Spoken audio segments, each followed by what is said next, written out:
Smoke poured upward through the broken stairwell door, and for one suspended second nobody moved. Then the building shuddered a second time, and Min-jae grabbed Maya's wrist and pulled her down behind the low concrete wall that ran along the rooftop edge, his body angled over hers without thought, without hesitation, the way a person moves when calculation has nothing to do with it anymore. Seo-jun was already moving toward the man in the doorway, weapon raised, but the man was gone, vanished back through the stairwell the way smoke disappears into wind, leaving only the small device clattering against the concrete where he'd dropped it.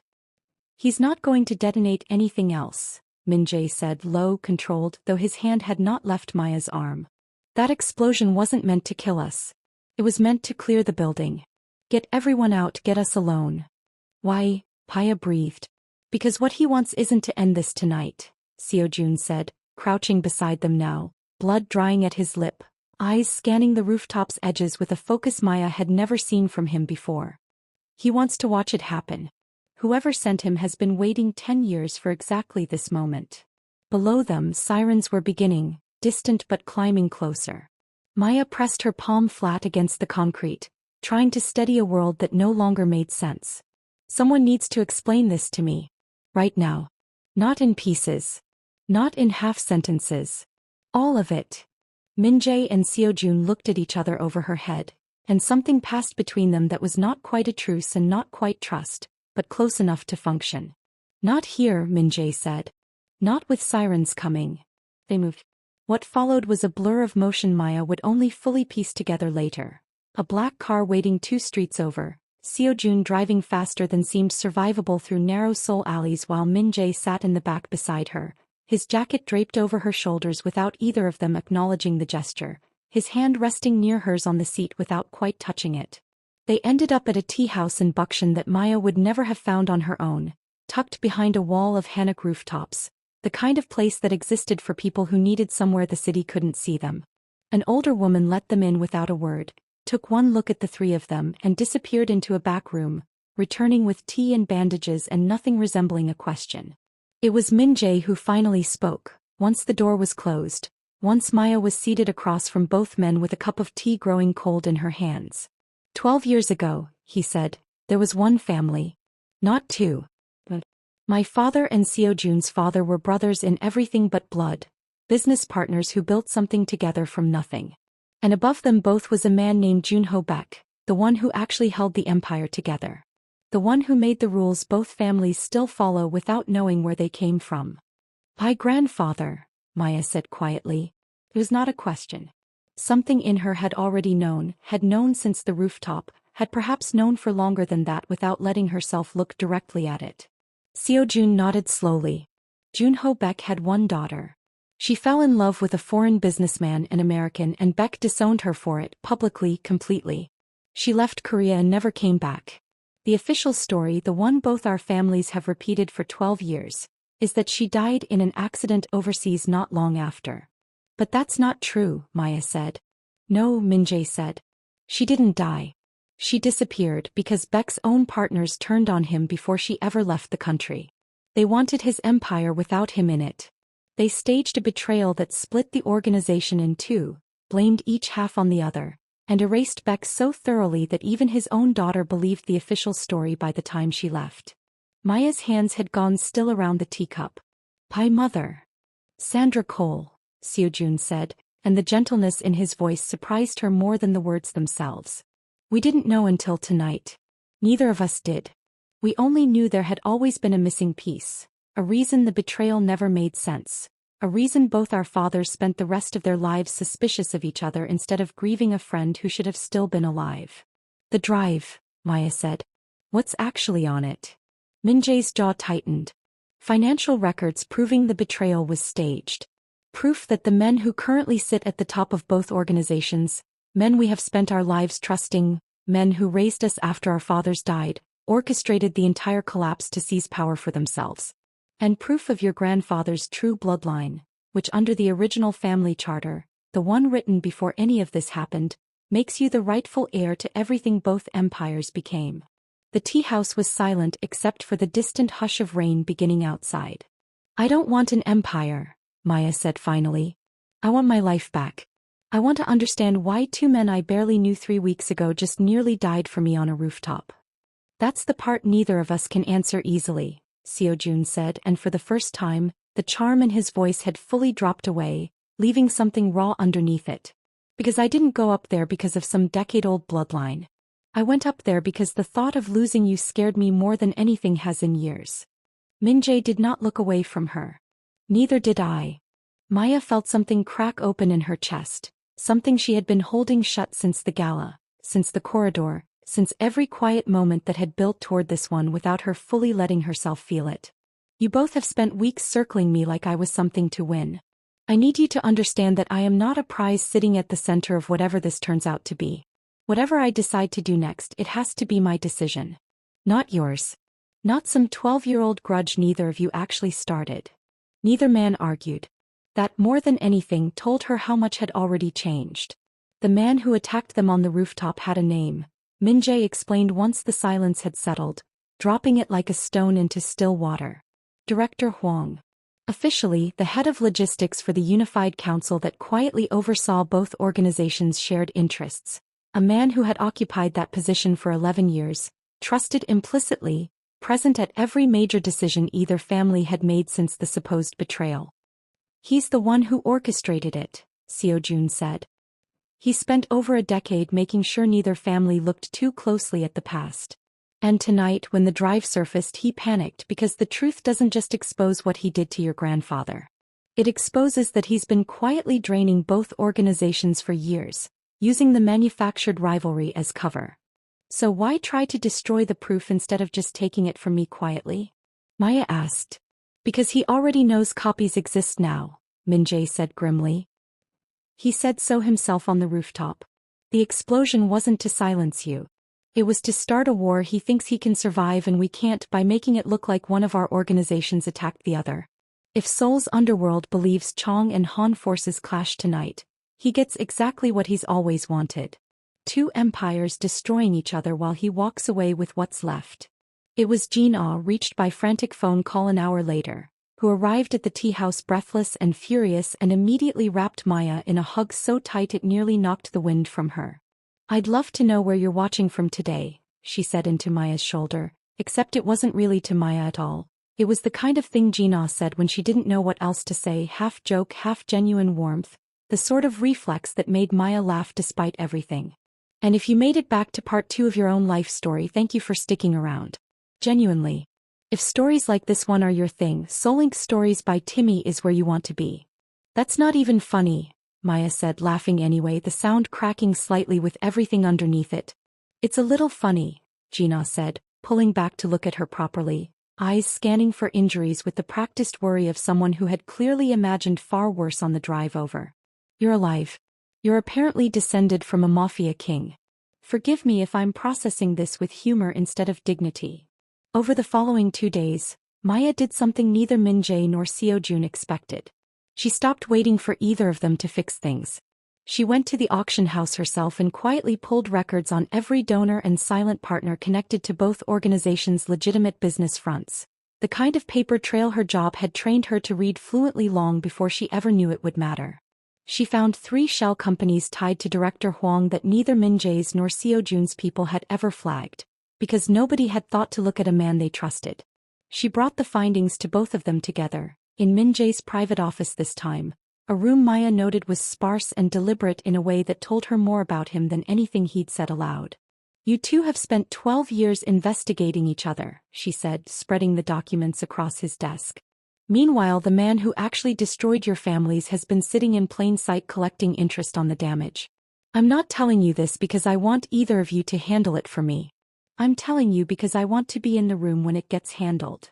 Seo-jun looked at the documents, then at her, something shifting behind his eyes that looked almost like awe. You did this in 2 days. I had motivation. Min-jae's expression carried something quieter. Something that looked like the particular kind of respect that only comes from watching someone prove themselves on their own terms. Most people in your position would have run. I'm not most people, Maya said. And I'm tired of being talked about like I'm fragile. I watched both of you bleed for me on a rooftop. The least I can do is make sure it counted for something. The plan that emerged over the following days was not built on violence. Though violence remained a possibility neither man pretended didn't exist. It was built on exposure. Maya's financial trail, combined with the drive's original records, was enough to bring director Huang's manufactured authority crashing down in front of the unified council itself, the small group of elders from both organizations who had unknowingly operated under his manipulation for over a decade. The confrontation happened in a private hall in Gangnam that Maya would later describe to Jina as looking like a wedding venue that had wandered into the wrong line of work, elegant and cold and entirely unsuited for what was about to happen inside it. Director Huang did not look like a man caught. He looked, when Maya finally saw him in full light for the first time since the restaurant, exactly like what he was, a man who had spent so long performing trustworthiness that he had nearly convinced himself of it. Tall, composed, his black hair touched with gray at the sides catching the room's soft light, his expression calm even now, even cornered. "Miss Cole," he said, inclining his head with something that might have been respect if it weren't so clearly calculated. "You've caused quite a lot of trouble for someone who claims not to want power." "I don't want yours," Maya said. "I want the truth in front of the people you've been lying to for 12 years. The elders who filled the hall, 7 of them total, men and women who had quietly held both organizations together through years of manufactured tension, listened in a silence that grew heavier with every document Maya presented, every line of testimony Min-jae and Seo-jun corroborated, every piece of the decade-old betrayal unraveling in real time.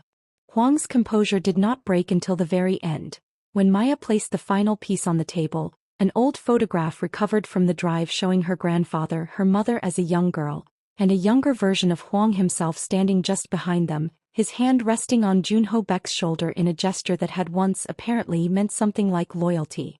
"You called him family," Maya said quietly. "And you erased him because loyalty was less profitable than betrayal."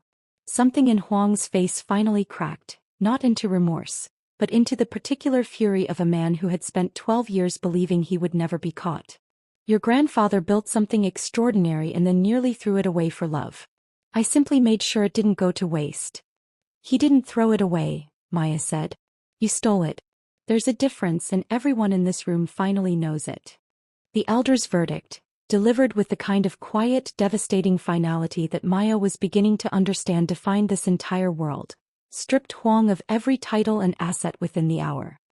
He was escorted out by his own former subordinates, men who would not meet his eyes, men who had clearly already decided where their loyalty now belonged. It should have felt like an ending. Instead, standing in the empty hall afterward, Maya felt something far more complicated settle over her, the weight of a truth she hadn't fully processed yet. "You're the rightful heir," Seo-jun said quietly, watching her from across the room. "To both. The charter doesn't split it between us, Maya. It names you." Maya let out a breath that had been building for days. "I don't want it." "Nobody's asking you to want it," Min-jae said. "They're asking what you choose to do with it." What Maya chose over the following week surprised both men in different ways. She did not seize control of either organization. Instead, working with the elders, she restructured the charter entirely, formally separating the legitimate business interests, the parts of both empires that had quietly built hospitals and scholarship funds and shipping routes that employed thousands of honest people, from the parts that had never stopped being dangerous. She placed herself not as a ruler but as an independent overseer, a single accountable voice neither family could manipulate the way Huang once had. "It's not perfect," she admitted to Jina one evening, the two of them sharing wine on Maya's balcony while the city hummed below them, ordinary and unaware of how close it had come to a war that never happened. "But it's honest. And honest is more than either of those empires has had in 12 years. "And the men," Jina said, not bothering to hide her grin. "What about the men?" Maya laughed, but it came out softer than she meant it to. "I don't know yet." It was Min-jae who came to her first 3 nights later, finding her on the same balcony with the same view, though this time alone. He did not announce himself the way he hadn't at the gala, simply appeared, leaning against the railing beside her with a stillness that no longer felt like distance. "I spent my whole life believing control was the only thing that kept people safe," he said, not looking at her, looking instead at the city. "Then I met a woman who refused to be controlled by anyone, and somehow that made me feel safer than control ever did." That's almost poetic for a man who claims not to use lines. "I told you. I don't use lines." He finally turned to face her. I'm telling you the truth, which is considerably harder. Maya studied him, the careful stillness she'd once mistaken for coldness. The restraint that she now understood as a man who had spent his entire adult life choosing his words because the wrong ones had cost people their lives. What do you want, Min-jae? Actually want. Not what's strategic. Not what the charter says. I want to know what it feels like to choose something without calculating the cost first. His voice had dropped, quieter than she'd ever heard it. I want to choose you. Maya did not answer right away. She let the silence stretch, not out of cruelty, but because some moments deserved to be felt fully before being spoken over. When she finally reached for his hand, it was deliberate, unhurried, exactly the way he had always approached her. I'm not choosing you because of a charter or a bloodline, she said. If I choose you, it's because of every quiet, careful, maddening thing you've done since the night you told me to finish my negotiation. Something in his face shifted, the rare crack of genuine emotion breaking through years of discipline, and for the first time since Maya had met him, Chang Min-jae looked simply, undeniably human. Seo-jun found out 2 days later, not through confrontation, but through the particular quiet that settled over Maya whenever Min-jae's name came up in conversation. He arrived at her apartment that evening with no excuse this time, no takeout, no joke prepared in advance. You don't have to say it, he said before she could speak. I already know. Seo-jun. It's fine, Maya. I mean that, actually mean it, which feels strange coming out of my mouth. He smiled, but it carried none of the practiced ease she'd grown used to, something more honest underneath it.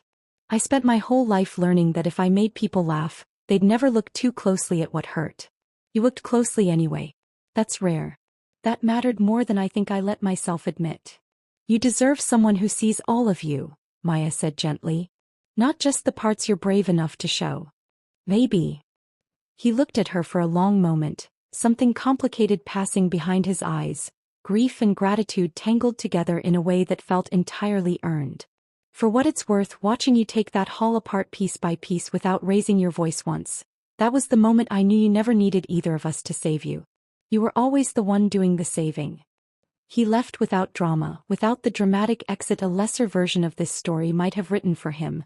And somehow that restraint said more about who he had become than any speech could have.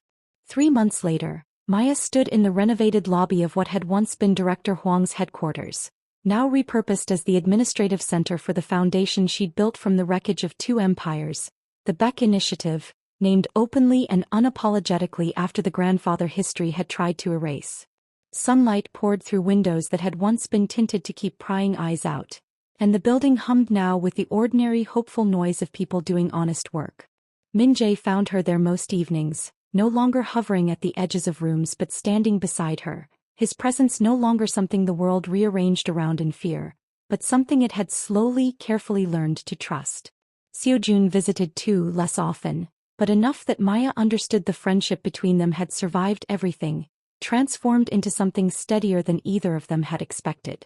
He had taken over the more public-facing diplomacy of both organizations' legitimate ventures, a role that suited his charm in ways that finally felt earned rather than performed. On a quiet evening in early autumn, Maya stood on the same balcony where everything had shifted, Min-jae's hand resting easily in hers, the city spread out below them, alive and unaware of how close it had come to losing itself in a war built on someone else's lies. My grandfather built something extraordinary, she said softly, and then it took 12 years and a stranger from Atlanta to set it right. Not a stranger, Min-jae said. You were always exactly where you were meant to be. If you have made it this far, thank you for staying with this story through every twist and every quiet, hard-won moment. If stories about courage, identity, and love built on truth rather than power are the kind of stories you want more of, Seoul Inc. Stories by Timmy will always have a seat waiting for you. Maya Cole had come to Seoul once searching for nothing more than a quiet, respectable life. She left that search behind on a rooftop in the rain, and found instead the truth of who she had always been, not an heiress, not a prize, not a threat to be neutralized, but a woman strong enough to rebuild an empire on something it had never once been built on before. Honesty. And as the lights of Seoul flickered on beneath her, Maya Cole smiled finally, completely, exactly where she belonged.